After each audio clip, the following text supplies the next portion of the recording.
Hi, folks, and welcome back to another episode of That Funny Guys presents News Radio Rewatch. I am your host, Dr. John, and we're cruising right along in Season 2.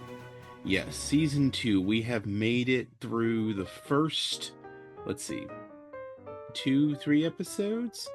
No, we made it through the first 4 episodes. We're on episode 5, I believe.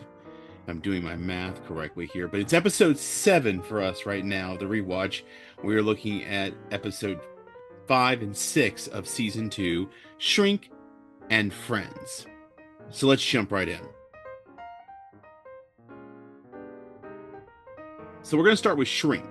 This one was written by Andrew Gordon and Eileen Kahn, directed by Michael Lembeck. This one originally aired on the 7th of November, 1995. And this one's an interesting and fun one. We got Dave agrees to bring in a therapist to counsel the staff and relieve some of the tension in the office. This is where we get John Ritter. Oh, I miss him so dearly as Dr. Frank Westford. So we open up with Dave and Lisa getting off the elevator, and work has apparently been a miserable place. Everybody's on edge. Matthew is sick. Joe is trying to fix the computer, and they're bickering. Bill gets on to Lisa about putting something in her trash can. Beth is letting the phone ring and not answering it. And then when Dave asks, she throws the phone into his office if the call is for him. Bill even goes so far as to put up a cubicle around his desk. And apparently Joe won't rat him out, but Matthew does, that he's smoking in there. This is his way of getting privacy. It's his way of relaxing, and Dave wants it to come down. Bill retreats to the cubicle to relax. Then he starts playing music and smoking again.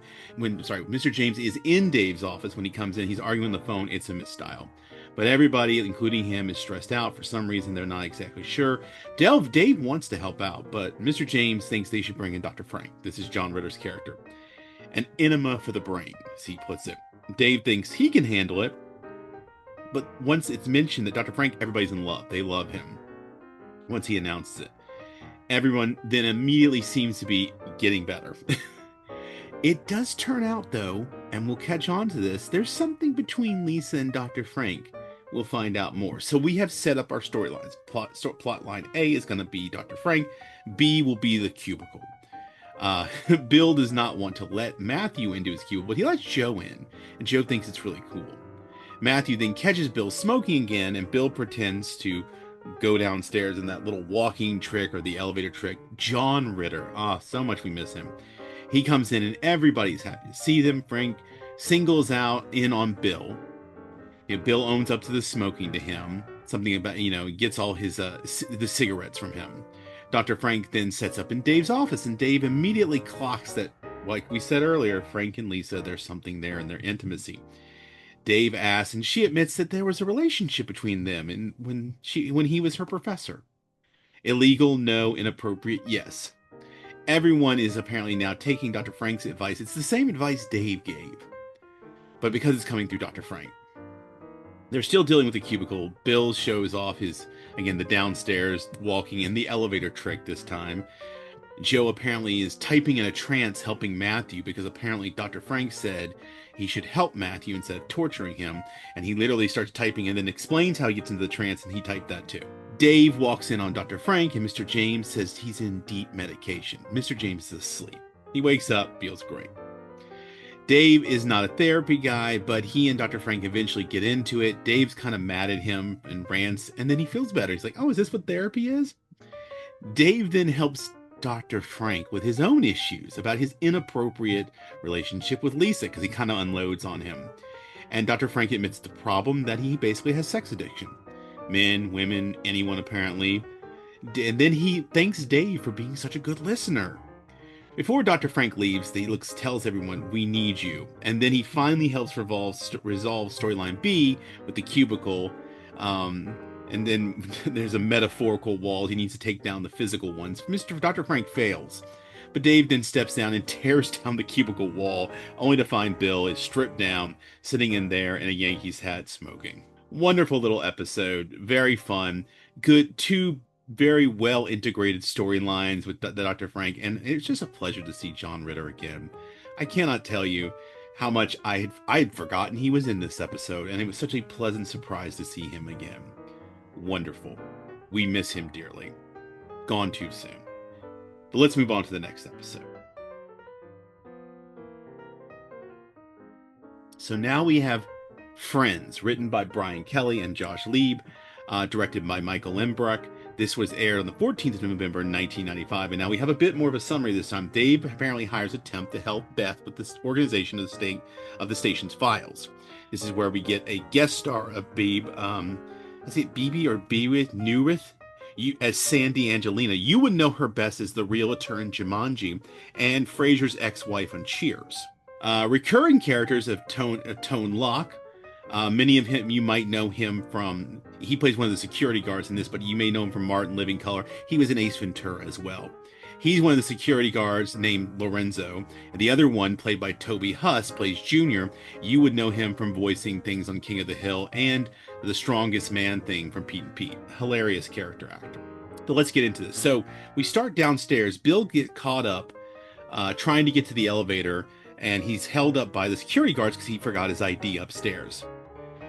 No one seems to really know who he is. No ID, no entry. They don't care if he's famous. Bill fakes like he's going home, but instead then tries to crawl past them. He gets caught.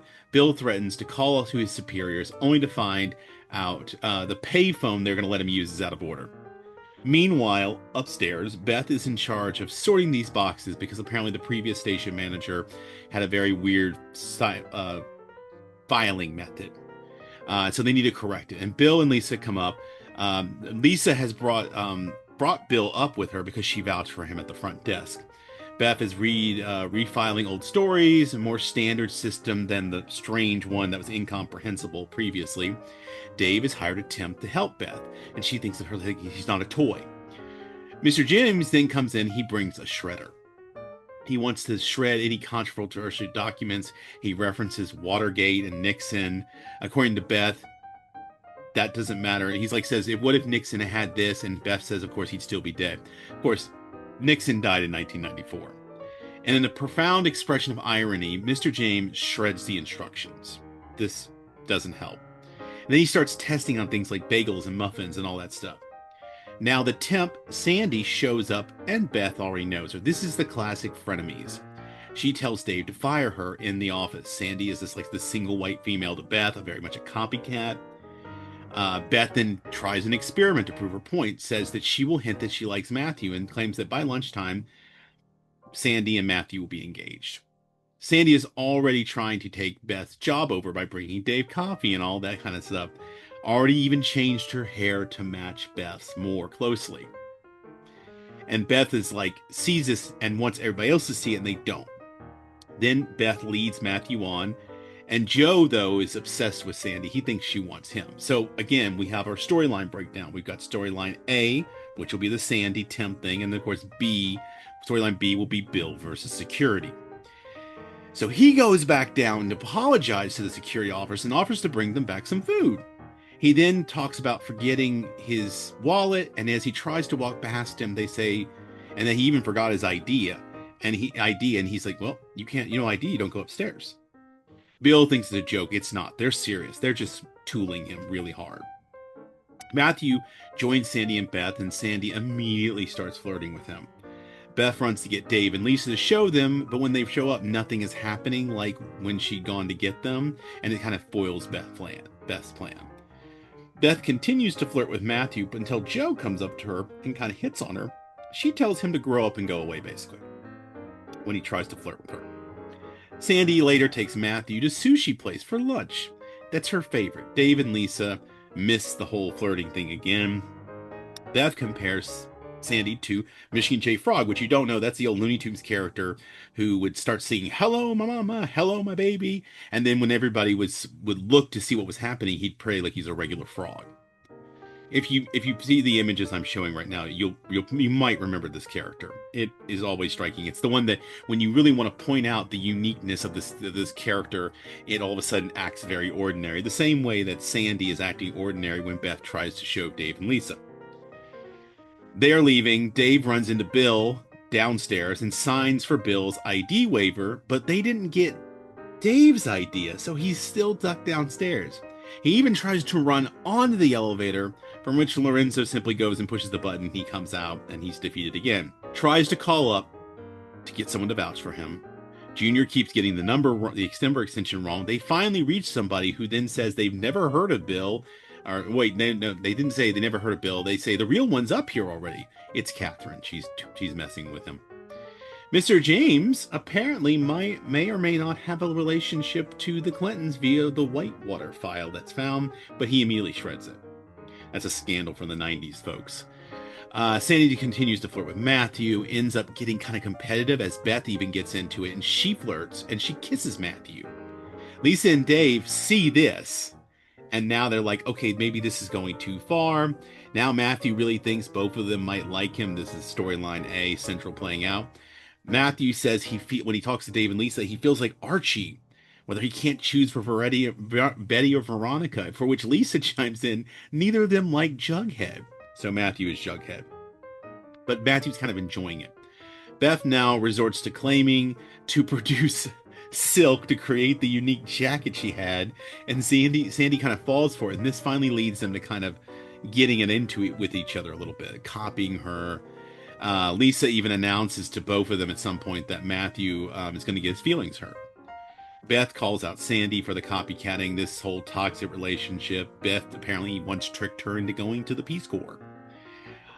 Yeah, so Dave, let's see, Peace Corps. Dave is there when Sandy and Beth both finally drop Matthew, dropping this whole charade.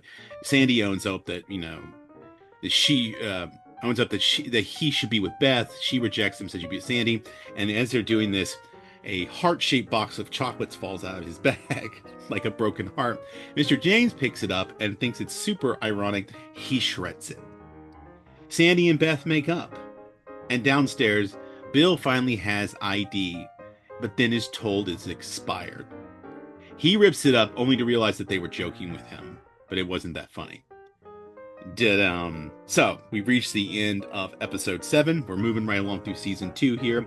Next time we'll be looking at Bill's autobiography and negotiations. And one of my favorite episodes is coming up soon, The Cane. But in the meantime, please like, subscribe, share. Come along with us on this journey. If you'd like to write us, you can always reach out to us on the social media, but if you'd like to write us in particular, you can reach out to us via email, notfunnyguys.offthereels@gmail.com. You can find the description below and or in the ticker. Please write us, give us ideas. I'm planning on when we're done with this series, we may return to some short form or some rankings of Red Dwarf, because as I said, I don't want to be done with that one yet. So we'll have some fun in there. I made some promises. I plan on keeping them, if only in time. But we will be having a fun old time running through News Radio and enjoying ourselves. And if anything you would like to contribute or talk about along the way, please let me know. But in the meantime as well, while we wait until our next episode, if you'd like to partake of any other Not Funny Guys products, we have 3. We have our main podcast right here. Not Funny Guys presents Off the Reels, where we are wrapping up a 3-pack of Danny DeVito. We just did all the live theatrical versions of Batman movies, ones that released in theater. Got all those, including 200 other episodes in the back catalog. We're finishing up a Danny DeVito 3-pack. We did Romancing the Stone, LA Confidential, and Twins, which will be out, or is out right now, actually. And we're doing Rookie of the Year, the classic sort of kids movie. That is Eric's choice. And then we'll be moving on to something else. But if movies and that's not your flavor, remember we do the television over here on the YouTube channel. You can always check out Casey and Eric, my other Not Funny Guy colleagues. They have a podcast they do called Not Funny Guys Presents Wrestling with the Horror of It All, where they talk about horror films and WWE wrestling. You may see some of their stuff up here on the YouTube. They try to spread around. But if that's something you're interested in, check those out. And finally, if all those things are not your cup of tea, but you want something a little bit more academic, a little bit more, shall we say, high-level discussion of ideas, maybe, Who knows? You can check out Not Funny Guys presents Thinking About Thinking with myself, Dr. John, and our not funny gal, Dr. Kristen, where we talk about culture, AI, history, politics, the whole works. We get into a much more conversational flow of things. If that's something that seems interesting to you, check that out as well. All the links for those stuff can be found below, or reach out to us and I'll fill you in. But until next time, remember to keep it not funny.